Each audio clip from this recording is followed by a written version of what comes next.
जब तक हम भगवान को नहीं जानते तब तक प्रेम होना असंभव है। इसलिए जीवन में कभी आप किसी से प्रेम करते हैं, तुरंत जाके प्रेम नहीं करते। कैसे करते हैं? पहले व्यक्ति के बारे में जानते हैं, पहचानते हैं। पहले तो पहचान होता है। पहचान होना और व्यक्ति को जानना, ये दो शब्द में बड़ा अंतर है। पहचान का अर्थ है आप हम हमारे नाम को जानते हैं, हम आपके नाम को जानते हैं। बस इतना पता है कि आप कहाँ के हैं, हम कहाँ के हैं। इसे कहते हैं पहचान। और जानने का अर्थ है आप हमारे स्वभाव को जानते हैं, हम आपके स्वभाव को जानते हैं। इसका नाम है जानना। और कहा गया जाने बिनु ना होई परतीति। जब तक हम जानते नहीं तब तक विश्वास नहीं होगा। केवल पहचान मात्र से विश्वास और प्रेम होना असंभव है।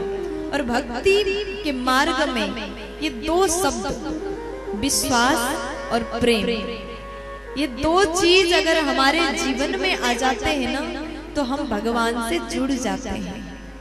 या आयोजन का एक ही लक्ष्य है, भगवान के चरणों से जुड़ना। और जुड़ना तब तक संभव नहीं होगा जब तक हम जानेंगे नहीं। जब तक नहीं जानेंगे तब तक प्रेम भी होना असंभव है।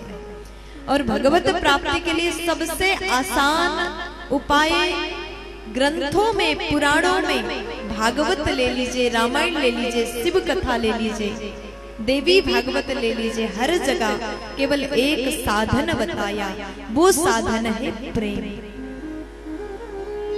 अगर आप भगवान से प्रेम करते हैं, सरलता से प्रेम करते हैं और विश्वास उतना ही हो तो भगवान मिल जाते हैं।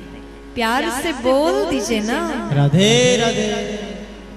और विश्वास होने के लिए हम कथा सुन रहे हैं।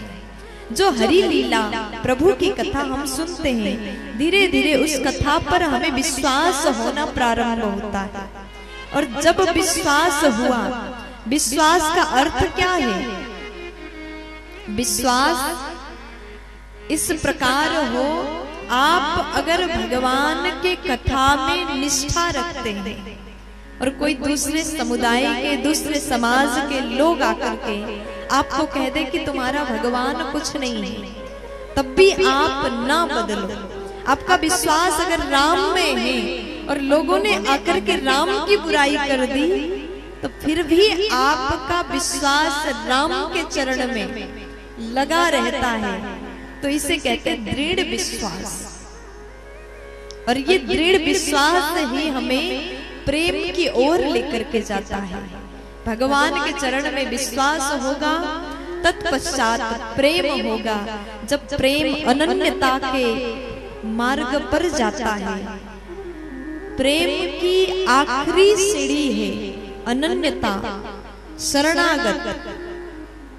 अगर हमारा प्रेम वहां तक पहुंचा तो भगवान हमको मिल जाएंगे।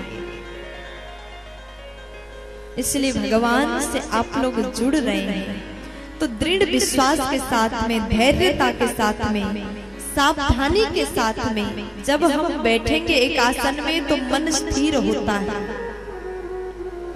कथा सुनने का भी नियम है प्यारे।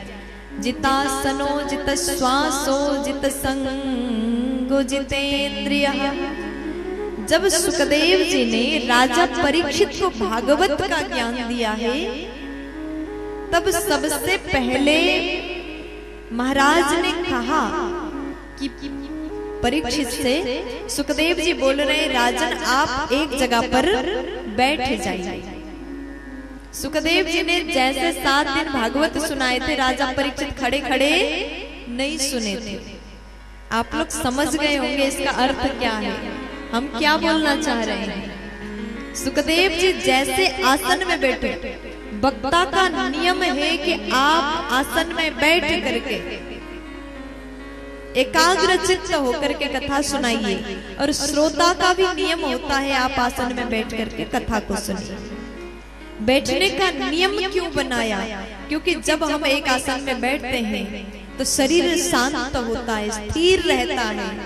जब तक शरीर स्थिर नहीं होगा तब तक मन बुद्धि चित्त स्थिर होने वाले नहीं है।